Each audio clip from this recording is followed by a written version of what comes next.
मुख्यमंत्री की व्यस्तताएं काफी हैं और कई ऐसे अहम कार्यक्रम हैं जिनमें शिरकत करेंगे सीएम। बड़ी खबर आ गई है, इसी बीच बड़ी जानकारी है, मंत्री नागर सिंह दिल्ली तलब किए गए हैं। तो बता रहे हैं कि बीजेपी के राष्ट्रीय नेतृत्व ने बुलाया है दिल्ली। बीते दिनों लगातार आपको बता रहे हैं कि चर्चाओं का बाजार थोड़ा गर्म था। आज दिल्ली पहुंच रहे हैं मंत्री नागर सिंह चौहान। तो मंत्री नागर सिंह चौहान काफी नाराज चल रहे हैं।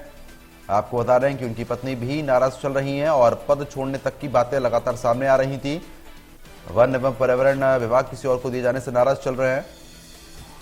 तो मंत्री नागर सिंह दिल्ली तलब किए गए हैं। आज केंद्रीय गृह मंत्री अमित शाह से मुलाकात होगी, तो कई मुद्दों पर बातचीत होगी, उनको बनाने का प्रयास किया जाएगा। तो मंत्री नागर सिंह चौहान दिल्ली तलब किए गए हैं।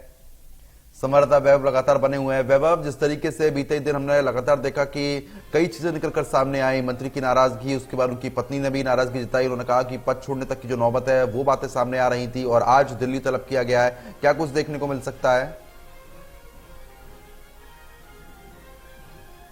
शामिल होने के लिए भोपाल आना था, लेकिन जिस तरीके से कल उन्होंने इस्तीफा देने की धमकी दी, मंत्री पद से इस्तीफा देने की बात कही, अपनी पत्नी से सांसदीय पद छुड़वाने की बात कही, तो उसके बाद दिल्ली उन्होंने तलब किया है। क्योंकि जिस तरीके से नाराज बताए जा रहे नागर सिंह चौहान से मुख्यमंत्री ने बात की थी। हम कुछ देर पहले यही बात कर रहे थे। मुख्यमंत्री ने बात भी की थी, उनको बताया भी था कि आपकी पत्नी चूंकि अब सांसद बन चुकी है, इसलिए आपको कैबिनेट से इस्तीफा देना होगा। लेकिन नागर सिंह चौहान ने कहा था कि मेरी पत्नी के चलते क्यों मेरा भविष्य खराब कर रही है, मैंने तो पहले ही कहा था कि वहां से लोकसभा का चुनाव किसी दूसरे व्यक्ति को लड़वा दीजिए। उन्होंने 3 नाम भी बताए थे, चाहे वो भानु भूरिया की बात की या जिलाध्यक्ष हैं दिलीप सिंह की बात की। उन्होंने ये कहा था कि किसी को भी टिकट दिया जा सकता है, लेकिन सरकार की ओर से हम बात करें तो 3 महीने तक उनको अब तक मतलब ओएसडी तक नहीं दिया गया था। जिस तरीके से उन्होंने शपथ भी ली थी कैबिनेट मंत्री की, तो उनको मंत्रालय का बंटवारा तो कर दिया, लेकिन उनको ओएसडी नहीं दिया गया। तो नाराज वो पहले से ही चल रहे थे। जिस तरीके से कल उनकी नाराजगी सामने आई कि उन्होंने कहा था कि मैं विधायक रहते हुए काम करूंगा, अपनी पत्नी से इस्तीफा दिलवा दूंगा, मंत्री पद से इस्तीफा दे दूंगा। तो जैसे ही उनका ये बयान सामने आया, मीडिया में सुर्खियां बना, तो वैसे वैसे जो बीजेपी का मध्य प्रदेश का नेतृत्व है उस पर कई तरह के सवाल खड़े होने लगे।